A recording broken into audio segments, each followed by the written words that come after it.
The Denver mayor's office called the allegations false. The city attorney said they were untrue. But CBS Colorado has obtained an internal DIA memo that appears to document the very words city leaders later denied ever using. Your investigator, Brian Moss, joining us now. And Brian, you obtained a memo, and this memo could have major implications. Well, for months, Denver officials have been insisting that a key allegation in a lawsuit filed against them was false. But an internal memo written just days after a closed-door meeting appears to corroborate key parts of that account, and it raises new questions about whether city leaders were fully transparent with the public.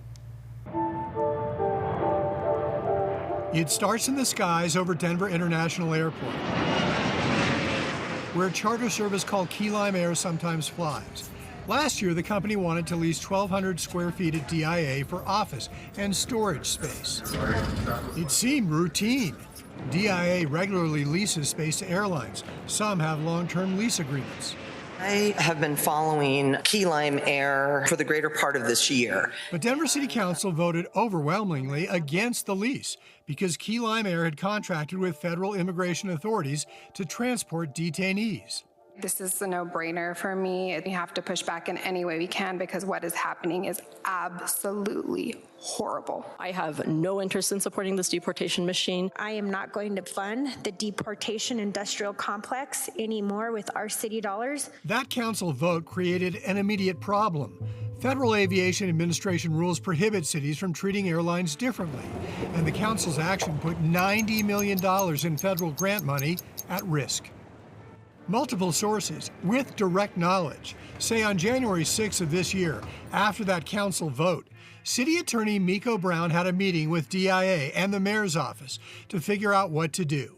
In the meeting, DIA Chief Executive Phil Washington, Airport Attorney Everett Martinez, the mayor's interim chief of staff Emily Garnett, and other senior airport and mayor's office officials. We may never have known what was discussed in that meeting, except that Martinez was later put on administrative leave and filed this federal lawsuit in March. According to the lawsuit, the city attorney suggested the airport investigate Key Lime Air's safety record, not because there were real safety concerns, but to create retroactive legal cover for the council vote. Martinez said Brown was asking the airport to fabricate an investigation. He called the proposal likely illegal and unethical. Our city, like many, have been addressing the needs of newcomers who've been arriving. When we asked Mayor Mike Johnston's office about the lawsuit in March, his spokesperson called it, quote, horseshit from a disgruntled employee, and said the city attorney didn't say the things listed here. No one called for a fake investigation on Key Lime. The next day, City Attorney Brown sent a memo of her own to her staff saying, quote, the alleged claims are untrue. But we continued asking questions. And last month, CBS Colorado obtained this internal DIA memo, written by Martinez just days after that January 6th meeting. It was sent to the Vice President of Airline Affairs, who signed off on it, indicating he believed it was an accurate account of what was said by the city attorney. It names all 8 people in the meeting. And it directly quotes City Attorney Miko Brown telling airport officials, you all should investigate Key Lime yourselves. If the FAA comes knocking, I want to be able to have it in my back pocket that council was also voting because of safety issues, but ran out of time to get to talking about that before voting. 2 sources familiar with that memo have verified both its existence and its accuracy. Denver Attorney Steven Zansberg specializes in First Amendment issues, which was the basis for the Martinez lawsuit. Zansberg reviewed the memo, the timeline, and the denials by city officials.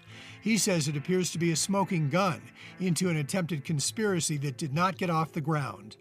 The city attorney and others in the mayor's administration categorically denied that happened, and that's an outright lie. Zansberg says that denial is what turns this from a policy dispute into a political liability. Obviously political exposure for being caught red-handed in an outright lie. You think they're caught red-handed? It certainly appears so from the memo. The memo goes further.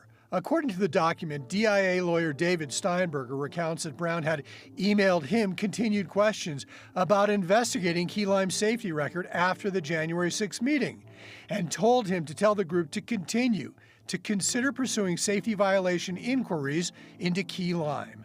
And according to the memo, Brown told Steinberger, a bad argument is better than no argument.